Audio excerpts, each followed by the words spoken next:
کہ اب اس میں یہ بدامنی جو تھی، یہ جو سب چیز ہوتا تھا، اس سے صرف قریش ہی بچے ہوئے تھے۔ اس کی وجہ کیا تھی کہ وہ کعبے کے متولی تھے، اور کعبے کے متولک ہونے کی وجہ سے انہیں کیا تھا، پورے عرب میں عزت و احترام سے دیکھا جاتا تھا۔ ان کے قبیلوں کو کوئی لوٹتا نہیں تھا، ان کی عزت کی جاتی تھی، ان کو کہیں ٹیکس نہیں دینا پڑتا تھا، تو ان کے قافلے آرام سے سفر کرتے تھے، جہاں چاہتے جاتے، جہاں چاہتے واپس آتے، یعنی کہ ہر سفر میں یہ محفوظ بھی رہتے تھے۔ اور قریش کا وطن مکہ تو ویسے ہی امن والا شہر تھا۔ اب ابراہیم علیہ السلام نے دعا کی تھی نا کہ شہر کو امن والا شہر بنا دے، تو یہ شہر کیسا تھا؟ امن والا تھا، کہ یہاں پر لوگ، ان کو کوئی لوٹتا نہیں تھا، اور لوگ یہاں آ کر پناہ لیتے تھے۔ قریش کے قافلوں سے رستے میں ٹیکس بھی نہیں لیا جاتا تھا، اور ان کا یہ حال تھا کہ اگر کوئی شخص کبھی قریش پر حملہ آور ہوتا تو وہ یہ کہہ دیتے صرف کہ انا حرمی، یعنی کہ ہم حرم سے ہیں، حرم والے ہیں ہم۔ تو وہ کیا ہوتا تھا، حملہ آور جو تھے رہتے تھے تو وہ ان سے اٹھے ہوئے ہاتھ بھی روک لیتے تھے۔ تو قریش مکہ کو دوسرے قبائل عرب پر بھی بہت سارے فائدے حاصل تھے، اسی وجہ سے کہ وہ متولی بھی ہے اور قریش مکہ بھی ہے، تو اس وجہ سے ان کی بہت زیادہ اب جیسے تمام قبائل بھی قبائل عرب جو تھے اللہ کا گھر سمجھتے تھے نا کعبے کو، اس اللہ کے گھر میں انہوں نے 360 بت بھی رکھے ہوئے تھے، اب جنہیں رسول اللہ صلی اللہ علیہ وسلم نے فتح مکہ کے دن توڑ دیا تھا۔ تو یہ سارے بت صرف قریش کے نہیں تھے، بلکہ آس پاس کے قبائل کے بھی تھے۔ انہوں نے اپنے اپنے بتوں کے ایک میل اور فیمیل ایسے جوڑی جوڑی انہوں نے بنا کر لا کر وہاں پر رکھ دیے تھے۔ تب یہ کیا تھا، قریش نے بھی ان کو اس لیے رہنے دیا تھا کہ تاکہ ان لوگوں پر اپنا رعب جمع رہے کہ ہم تمہارے بتوں کو رکھ رہے ہیں، تو اس طریقے سے ان کو بھی اب عزت دیتے تھے وہ لوگ کہ نہیں، انہوں نے ہمارے بتوں کو رکھا۔ اور اگر وہ لوگ کچھ تھوڑا بہت غلط کرتے تو ان کے پاس اتنا پاور تھا کہ ان کے بتوں کو توڑ مڑوڑ کے پھینک سکتے تھے، تو اس کی وجہ سے وہ کیا کرتے تھے، ان کے ساتھ کوئی غلط سلوک نہیں کرتے تھے، ناروا سلوک نہیں کرتے تھے، ان کی ہر بات مانتے تھے، ان کی عزت کرتے تھے، ان کو لوٹ مار نہیں کرتے تھے۔ اس طریقے سے یہ کیسے امن و امان میں رہتے تھے ہر وقت۔ تو اس وجہ سے کہ ان کو قریش کا احترام وہ لوگ کرنے پر مجبور تھے، اور کسی کو ان کے تجارتی قافلوں کی طرف آنکھ اٹھا کر دیکھنے کی بھی جرات نہیں ہوتی تھی، کیونکہ وہ ان کے بتوں کو بھی سنبھال رہے ہیں، ان کے بتوں کو انہوں نے رکھا ہے اس کے، اور قریش مکہ کئی طرح کے فائدے اٹھا رہے تھے، مطلب ان کے بت اپنے کعبے میں رکھ کر ان کو بہت سارے فائدے بھی اٹھا رہے تھے۔ اور جب رسول اللہ صلی اللہ علیہ وسلم نے ان بتوں اور ان کے خلاف جب صدا بلند کی، کہا کہ یہ بتوں کو چھوڑ دو، تو اب انہوں نے کیا کہا کہ حضور صلی اللہ علیہ وسلم سے کیا کہا قریش مکہ نے کہ اگر ہم تمہاری بات مان لیں گے تو پھر ہم تو زمین سے اچک لیے جائیں گے، یعنی کہ جو ہم کو اتنا پاور حاصل ہے، جو اتنی اہمیت ہم کو حاصل ہے ان کے بت رکھنے سے، تو اب یہ کیا ہوگا، اگر ہم ان کے بت نہیں رکھیں گے تو یہ ساری چیزیں ہم سے چھین لی جائیں گی، ہمارے تجارتی قافلے بھی لوٹ لیے جائیں گے، قبائل عرب میں جو ہمارا عزت ہے، احترام ہے، وہ ساری کی ساری پھر ختم ہو جائے گی، سب کچھ خاک میں مل جائے گا، اور جو ہمیں سیاسی فائدے حاصل ہو رہے ہیں اس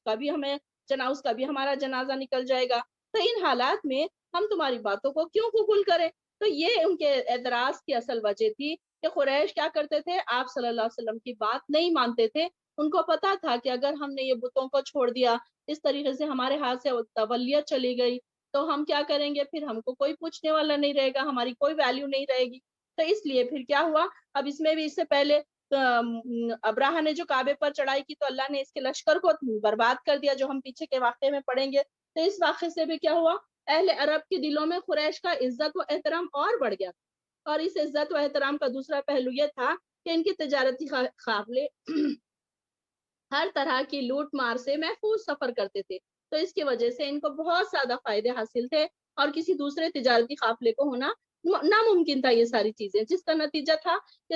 یہ تھا کہ دوسرے عرب قبائل جو تھے وہ تو بھوکے مر رہے تھے، لیکن قریش کیا تھے، نہایت ہی آسودہ حالی میں تھے، بہت امن و چین کی زندگی بسر کر رہے تھے، عیش و عشرت تھا، ان کے پاس پیسہ ہی پیسہ تھا، فراوانی تھی، ہر چیز کی فراوانی تھی، اور اللہ تعالیٰ نے قریش پر اپنے انہی احسانات کا ذکر فرمایا کہ احسانات کا نتیجہ تو یہی ہونا چاہیے کہ تم صرف اکیلے پروردگار کی، جو اس کعبہ کا مالک ہے، عبادت کرتے رہنا، مگر تم ایسے احسان فراموش ثابت ہوئے ہو کہ اس کے ساتھ اپنے دوسرے معبودوں کو بھی شریک بنا لیتے ہو۔ تو یہاں پر یہی ان کو کہا گیا کہ فَلْيَعْبُدُوا رَبَّ هَذَا الْبَيْتِ، اور کیا کرو تم، ایسے رب کی عبادت کرو جس نے تمہیں اتنی ساری سہولیات عطا کی، اتنی زیادہ پریشانیوں سے باہر نکالا، ورنہ تم پر اتنی تکلیفیں تھی، یہ ساری چیزیں تھی، تو اب ان کو ایز اے شکرانہ اللہ تعالیٰ کی یعنی کہ جو کعبے کا مالک ہے اس کی ہی عبادت کرو۔ الذی اطعمہم من جوع وآمنہم من خوف، الذی وہ جس نے تمہیں کھانا کھلایا بھوک کے دنوں میں اور انہیں خوف سے بچا کر امن عطا کیا۔ پہلے کیسا تھا، ان لوگوں کے پاس پریشانیاں تھی، کھانے کے لیے بھی لالے پڑے ہوئے تھے، تکلیفوں میں گزر رہا تھا اور اتنی مشکلوں سے گزارا ہوتا تھا، لوٹ مار ہو جاتی تھی، پریشان حال تھے۔ اب لیکن اللہ تعالیٰ نے ان پر رحم فرمایا اور رحم فرما کر پھر کیا کیا، ان کو بھوک سے بھی نجات دی، کھانا بھی کھلایا، خوف سے بچا کر امن بھی عطا کیا۔ تو اس وجہ سے یہ ساری چیزوں کے احسانات اللہ تعالیٰ قریش مکہ پر گنوا رہے ہیں اور کہا جا رہا ہے کہ یہ ساری چیزیں اللہ تعالیٰ نے تم پر انعام کی ہیں، تو اس کی وجہ سے تم کو کیا کرنا چاہیے کہ اللہ کی رضا کے لیے ان کا اللہ کی عبادت کرنی چاہیے، نہ کہ 360 بتوں کی عبادت کرنی چاہیے۔ تو ان کو کیا چاہیے تھا کہ وہ اللہ کی واحد جو اللہ ہے خالص اس کی عبادت کرتے، لیکن انہوں نے کیا کہ اس کے باوجود بھی انہوں نے 360 بت رکھ لیے اور ان کو الگ الگ بتوں کو الگ الگ ناموں سے پکارتے تھے۔ کوئی بت کو وہ سمجھتے تھے کہ یہ بارش برسانے والا بت ہے، اگر ہم اس سے بارش مانگیں گے تو یہ ہمیں بارش برسائے گا۔ کسی کو انہوں نے کہا تھا کہ کسی کو ایسے بنا لیا تھا کہ وہ اولاد دینے کے لیے یہی ہمارے خدا ہے، کسی کو ہم پکاریں گے تو یہ ہمیں اولاد دے گا، کوئی ہمیں پریشانیوں سے نجات دلائے گا۔ تو اس طریقے سے یہ کیا کرتے تھے، اس طریقے سے انہوں نے الگ الگ بتوں کے الگ الگ نام انہوں نے بنا لیے تھے، جس کی وجہ سے وہ یہ سوچتے تھے کہ یہ بت ہمارے فلاں فلاں چیز کے لیے فائدے مند ہوں گے۔ تو ان کو یہی کہا جا رہا ہے کہ جب تم کو ساری چیزیں اللہ تعالیٰ نے عطا کی ہیں، ہر قسم کی اللہ تعالیٰ نے تمہارے لیے آسانیاں پیدا کر دی ہیں، ہر قسم کی مشکلوں سے تمہیں باہر نکال دیا، خوف و ہراس سے تم کو باہر نکال دیا، امن و امان کی زندگی تمہیں عطا کر دی، تو پھر تمہیں کیا چاہیے تھا، فَلْيَعْبُدُوا رَبَّ هَٰذَا الْبَيْتِ، کہ تم کو چاہیے تھا کہ تم اس گھر کے کعبے کے مالک کی ہی عبادت کرتے، تو لیکن تم نے کیا کیا کہ اللہ کے ساتھ شرک کرنا شروع کر دیا اور اللہ تعالیٰ کے ساتھ بھی شرک کر کر بتوں کو پوجنا شروع کر دیا۔ اور اس میں سے اللہ تعالیٰ نے وہی ان کو ساری نعمتیں یاد دلائی کہ یہ ساری چیزیں اللہ تعالیٰ نے دینے کے باوجود بھی تم کیا ہو گئے، شرک میں مبتلا ہو گئے۔ تو یہاں پر یہ چھوٹا سا سورہ ہے، صرف 4 آیات ہے اس کی، اور یہ کون سا ہے، مکی سورت ہے یہ بھی۔ یہاں پر بھی اللہ تعالیٰ ساروں کو اپنی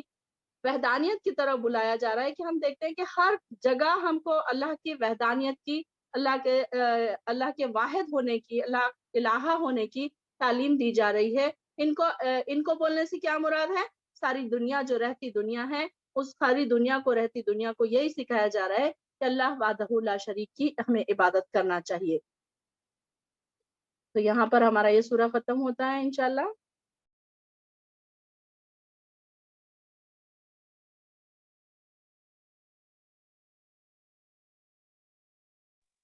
چلیے دوسرا سورہ شروع کرتے ہیں ہم،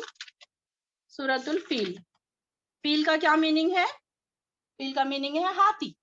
اور یہ بھی مکی سورت ہے۔ اب یہاں پر دیکھیے اس کا شان نزول کیا ہے، یمن میں ابراہا نے ایک عالیشان گرجا تعلیم کیا تھا۔ اب یہ یہاں پر پہلے اس کا تھوڑا سا دیکھ لیتے ہیں ہسٹوریکل کیا ہے، اس میں ریزن کیا ہے، کیوں آیا تھا یہ ابراہا، کیا فیل جو سورہ فیل جو کہا جاتا ہے، فیل کا مطلب ہے ہاتھی والوں کا جو قصہ اس میں آتا ہے، تو اس کے بارے میں ہم دیکھیں گے کہ یہ کیا ہے، اس کا سٹارٹنگ کس وجہ سے ہے۔ تو اب اس میں کیا ہے کہ جو ہاتھی والوں کا جو قصہ آیا ہے، یہ لوگ کون تھے، کہاں سے آئے تھے، یہ ساری چیزیں ہمیں پتہ چلے گی۔ مختصراً واقعہ اس کا کیا تھا کہ یمن میں اہل حبشہ کا جو عیسائی حکومت قائم تھی، اور اس کا جو بادشاہ تھا یعنی کہ حبشہ کا جو نائب سلطنت تھا، اس کا نام ابرہہ تھا، اور وہ بیت اللہ کے اثر اور عزت اور مطلب اس کی عظمت سے، اس کی بڑائی سے بہت زیادہ حسد کرتا تھا۔ اس کو یہ بڑی چڑ تھی کہ سارے مسلمان عرب کے سارے جو مسلمان ہیں مکہ جاتے ہیں اور وہاں پر عبادتیں کرتے ہیں، تو اس کو یہ بات کی بڑی چڑ تھی کہ وہ بہت زیادہ اس کو حسد تھی دل میں کہ یہ سارے کا سارا ان کی اہمیت کیوں ہے اتنی۔ تو وہ چاہتا تھا کہ عرب بھر میں یمن کا جو دارالخلافہ ہے، صنعاء جس کا نام ہے، تو اس کو وہی حیثیت حاصل ہو جائے جو مکہ کو حاصل ہے، یعنی کہ قریش مکہ کعبے کی وجہ سے اور یہ بھی تھا کہ قریش مکہ جو کعبے کی وجہ سے سیاسی، تجارتی اور معاشی فائدے حاصل کر رہے ہیں، تو وہ ہماری حکومت کو حاصل ہو جانے چاہیے۔ تو اس غرض سے اس نے کیا کیا، صنعاء جو ہے مقام ایک تو اس میں کیا کیا، ایک عالیشان کلیسا تعمیر کروایا. کلیسا مطلب ایک بڑا مندر کی طرح یا گرجا کی طرح، گرجا ہم کہہ سکتے ہیں. تو اس نے کیا کیا، بڑا سا ایک بہت ہی خوبصورت گرجا تعمیر کروایا. اور اس نے کیا کیا کہ کلیسا کی عمارت کعبے کے مقابلے میں بڑی ہی عالیشان تھی. یعنی کہ کعبہ تو بالکل سیدھا سادہ بنا ہوا ہے، لیکن اس نے کیا کیا، اس کو بڑی ہی عالیشان بنایا. اس کے باوجود لوگ کیا ہوئے، ادھر متوجہ ہی نہیں ہوئے. بلکہ جب عرب قبائل کو اس کلیسا کی یعنی تعمیر کی معلوم ہوئی غرض کی کیوں اس نے تعمیر کروایا اس بادشاہ نے، ان لوگوں کو جب یہ پتا چلا تو کسی نے کیا کیا، خفیہ طور پر اس کلیسا میں پاخانہ کر دیا. یا پھر ایک دوسری روایت میں یہ بھی آتا ہے کہ کسی نے اسے آگ لگا دی. اب یہ بھی ہو سکتا ہے کہ جس سے ابراہہ کو کعبے پر چڑھائی کرنے اور اسے تباہ و برباد کرنے کا بہانہ ہاتھ آ گیا. اب یہ بھی ممکن تھا کہ اس نے خود ہی، یہ جو ابراہہ بادشاہ ہے، اس نے خود ہی کعبے پر چڑھائی کرنے کی کوئی معقول وجہ نہیں پیدا ہو رہی تھی، تو اس نے خود ہی کلیسا کو آگ لگوائی یا اس کی بے حرمتی کروائی. بہرحال ابراہہ نے کعبے پر چڑھائی کرنے کے لیے کیا کیا، 60,000 افراد پر مشتمل ایک لشکر تیار کیا. اب اس نے کیا کیا کہ دیکھو میرے کلیسا کو ان لوگوں نے ایسے خراب کیا، ایسے کیا، اس کی بے حرمتی کی. اس کو ریزن بناتے ہوئے اس نے کیا کیا کہ اب کہا کہ اب میں کعبے پہ چڑھائی کروں گا اور ان لوگوں کو میں کعبے پہ میں قبضہ کر لوں گا. تو اس نے یا پھر اس کو ڈھا دوں گا میں. تو اس نے یہ کیا کیا کہ ایک 60,000 کا لشکر لیا اور وہاں سے نکل پڑا. اس لشکر میں 13 ہاتھی بھی تھے اور وہ خود بھی ایک اعلیٰ درجے کے ہاتھی پر سوار تھا جس کا نام کیا تھا، محمود. وہ ہاتھی کا نام کیا تھا، محمود تھا، جو ابراہہ کا ہاتھی تھا. یہ لشکر مکہ کی طرف روانہ ہوا تو راستے میں اکثر عرب قبائل جو تھے وہ آئے سامنے، مطلب اپوز کرنے کے لیے بہت سارے قبائل آئے، لیکن اتنا بڑا لشکر تھا کہ سب کے سب مقابلے میں ہار گئے اور وہ سب کے سب شکست کھا کے گرفتار ہو گئے. اب آخر میں یہ ہوا کہ ابراہہ مینا اور مزدلفہ کے درمیان ایک مقام محصر تک پہنچ گیا. اس نے وہاں پر کیا کیا، بڑے بڑے ڈیرے ڈال دیے، کچھ لوگوں کچھ لوٹ مار بھی کی. اب وہاں پر عبد المطلب جو ان دنوں کعبے کے متولی تھے اور قریشیوں کے سردار بھی تھے، ان کے اس نے کیا کیا، 200 اونٹ بھی اپنے قبضے میں لے لیے. ان کے اونٹوں پر اس نے اپنا قبضہ جما لیا. پھر اہل مکہ کو پیغام بھیجا کہ میں صرف کعبے کو ڈھانے کے لیے آیا ہوں، آپ لوگوں سے لڑنے کے لیے نہیں آیا ہوں. لہٰذا اگر تم لوگ اعتراض نہیں کرو یا میرے بیچ میں نہیں آؤ تو میں تم لوگوں کو نقصان نہیں پہنچاؤں گا، تمہارے جان اور مال محفوظ رہیں گے اور میں اس سلسلے میں تم سے بات چیت کرنے کے لیے بھی تیار ہوں. اس نے فلیکسیبلٹی بھی رکھ دی مکے والوں کے لیے کہ بھائی اگر دیکھو تم لوگ اگر چاہتے ہو کہ میرے سے بات چیت کرو تو میں بات چیت بھی کرنے کے لیے تیار ہوں، اور میرا مقصد تو تم لوگوں کو نقصان پہنچانا نہیں ہے. میرا صرف مقصد کیا ہے، میں کعبے کو ڈھانا چاہتا ہوں. تو اب یہ اس پیغام پر عبد المطلب نے اس سے گفتگو کے لیے وہاں چلے گئے اور قریش مکہ کو اس بات کا یقین ہو چکا تھا وہ کسی طرح بھی ابراہہ کے لشکر کے مقابلہ نہیں کر سکتے. ان کو پتا تھا کہ یہ ابراہہ کا لشکر اتنا بڑا ہے، ہم اس کا مقابلہ نہیں کر سکتے. لہٰذا عبد المطلب نے کیا کیا، روانگی سے خبری لوگوں کو کیا کہہ دیا کہ وہ اپنی حفاظت خود کرے اور اپنے مال سمیٹ کر پہاڑوں میں چھپ جائے. اپنے مال بھی سمیٹ لیں، اپنے آپ کو بھی سمیٹ لیں، سب مل کر جائیں اور پہاڑوں میں چھپ جائیں. پھر ان لوگوں نے کعبے میں جا کر خالصتاً اللہ تعالیٰ سے نہایت خلوص نیت سے دعائیں کی تھی کہ وہ اپنے گھر کی خود حفاظت کریں، کیونکہ ہم میں اتنی سکت ہی نہیں کہ اس وقت کعبے میں 360 بت موجود تھے، لیکن ان لوگوں نے اس وقت بتوں سے مدد نہیں چاہی، بلکہ ایسے آڑے وقت میں وہ سارے کے سارے اپنے معبودوں کو بھول گئے اور اکیلے اللہ تعالیٰ سے دعائیں کرنے لگے. اب ان کا یہی حال ہوتا تھا، ہمیشہ ان کا یہی شیوا ہوتا تھا کہ جب بھی کوئی مشکل میں آتے تو اللہ وحدہ لا شریک سے دعائیں مانگتے، اور جب جیسی ان کی مشکلیں ٹل جاتی تو جا کر اپنے بتوں کے آگے سجدہ ریز ہو جاتے. تو اب یہی ان کا بتایا جا رہا ہے کہ ایسے وقت میں بھی انہوں نے کیا کیا، اللہ وحدہ لا شریک سے انہوں نے دعائیں کی جو اللہ تعالیٰ نے قبول بھی کر لی. اب جب عبد المطلب جو ہے ابراہہ کے پاس پہنچے تو ان کا اس پر بہت اثر ہوا، بہت ہی ذرا دیکھنے دکھانے میں بھی بہت اثر و رسوخ والے تھے. تو اس کے ابراہہ پر ابراہہ ان سے بہت متاثر ہوا، بہت امپریسڈ ہوا اور خود آگے بڑھ کر ان کا استقبال کیا اور پھر پوچھا کہ آپ کیا چاہتے ہیں. عبد المطلب نے بڑی سادگی سے جواب دیا کہ میں اپنے اونٹوں کی واپسی چاہتا ہوں. اس جواب پر وہ سخت حیران ہوا. وہ کیا سوچ رہا تھا کہ یہ کعبے کے بارے میں بات کرنے آئے ہوں گے، کعبے کی حفاظت کے بارے میں مجھ سے بات کریں گے. لیکن عبد المطلب نے کیا کہا کہ میں تو اپنے اونٹوں کے بارے میں بات کرنے آیا ہوں کہ آپ میرے اونٹوں کو چھوڑ دیجئے. تو جب اس نے یہ سنا تو اس کی قدر و منزلت اس کی نظروں سے گر گئی. وہ سوچنے لگا کہ یہ کیسا انسان ہے کہ اپنے رب کے گھر کے بارے میں نہیں پوچھ رہا ہے، صرف اپنے اونٹوں کے بارے میں فکر مند ہو رہا ہے. پھر کہنے لگا میرا تو خیال تھا کہ آپ کعبے کے متعلق کوئی بات کریں گے. عبد المطلب نے بڑی سادگی سے اس کو کیا جواب دیا؟ اس نے کہا کہ اونٹوں کا مالک تو میں ہوں، اس لیے میں ان کا مطالبہ کر رہا ہوں، اور کعبے کا مالک میں نہیں ہوں، اس کا جو مالک ہے وہ خود اس کی حفاظت کرے گا. اب آپ جانیں یا وہ جانیں. اب اس جواب پر وہ بڑا ہی حیران ہو گیا. اس نے عبد المطلب کے اونٹ بھی واپس کر دیے. اب عبد المطلب واپس چلے گئے اور آ کر لوگوں کو پھر اپنی حفاظت کی تاکید کر دی کہ بھائی دیکھو اب اپنی اپنی حفاظت آپ لوگ خود کر لو، اپنے جانوروں کی اپنی جانوں کی حفاظت خود کر لو. اور ابراہا نے کعبے کی طرف پیش قدمی کی تیاری شروع کر دی. اب یہ اس نے سوچا کہ چلو اب میں ان پر کعبے پر حملہ کر سکتا ہوں،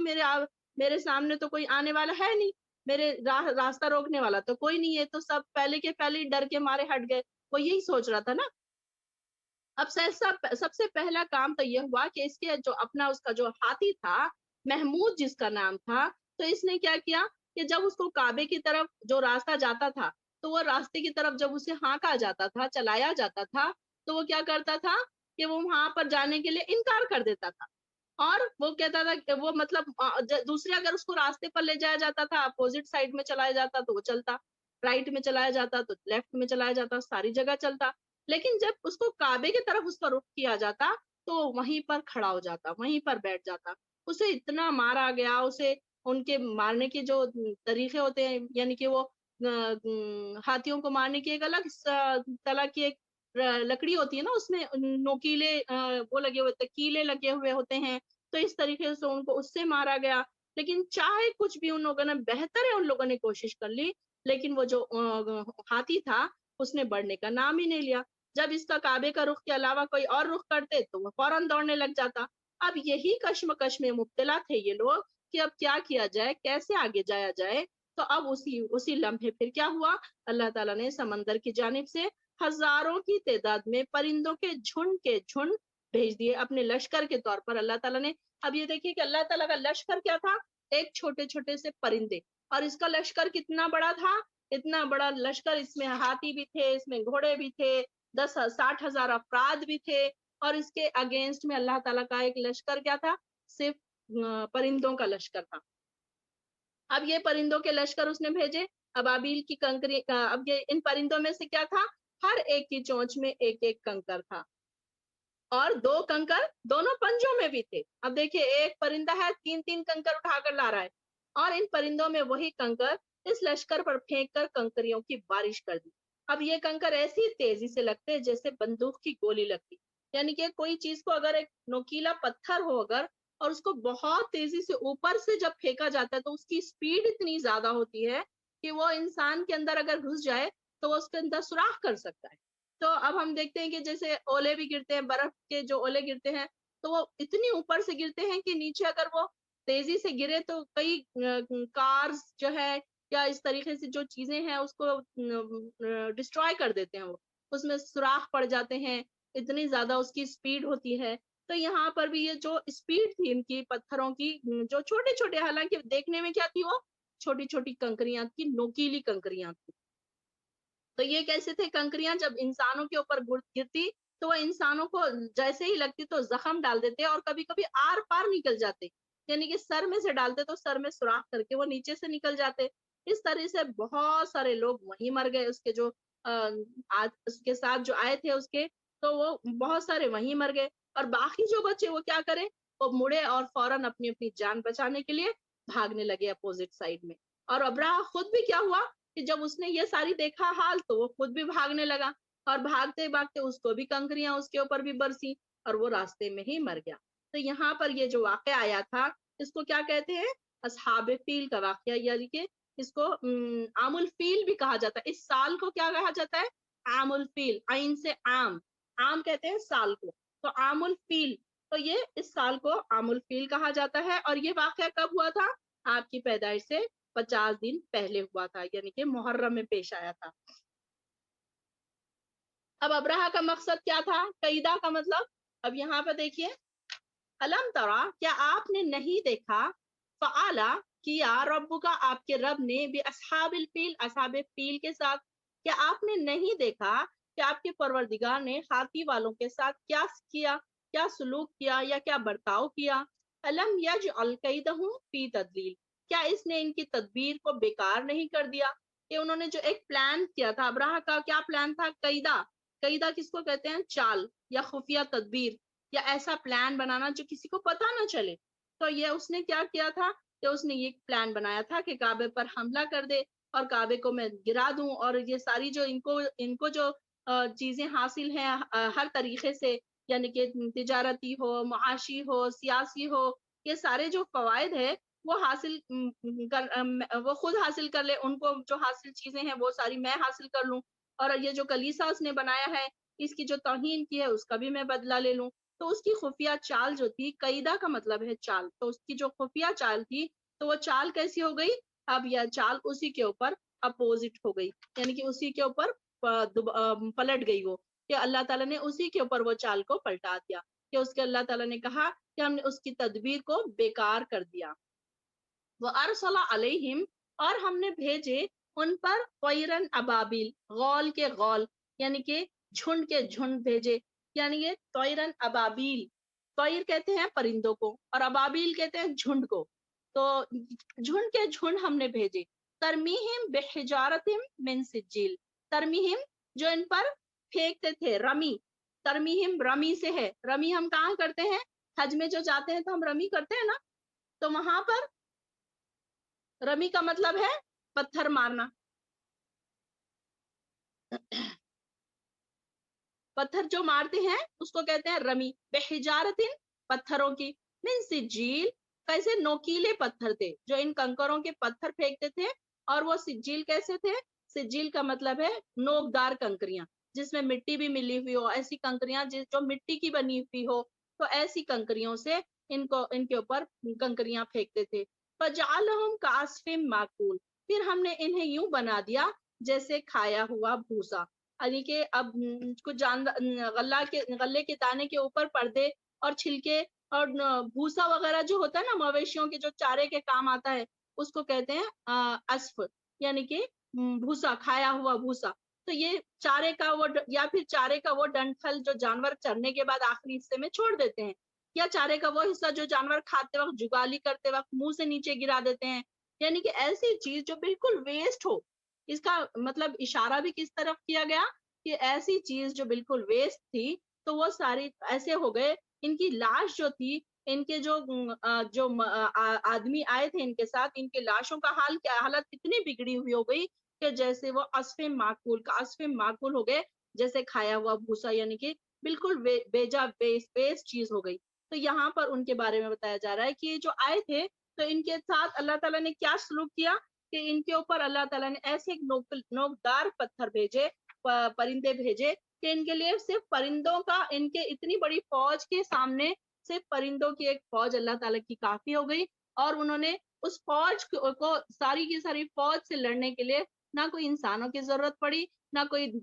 تیر تلوار کی ضرورت پڑی، نہ کوئی ہتھیاروں کی ضرورت پڑی، نہ کوئی گھوڑوں کی اور نہ کوئی ہاتھیوں کی ضرورت پڑی۔ ان کے اگینسٹ میں اللہ تعالیٰ نے یہ بتا دیا کہ دیکھو میرا پاور کتنا ہے کہ میں صرف اپنے پرندوں سے یہ کام کر لے سکتا ہوں،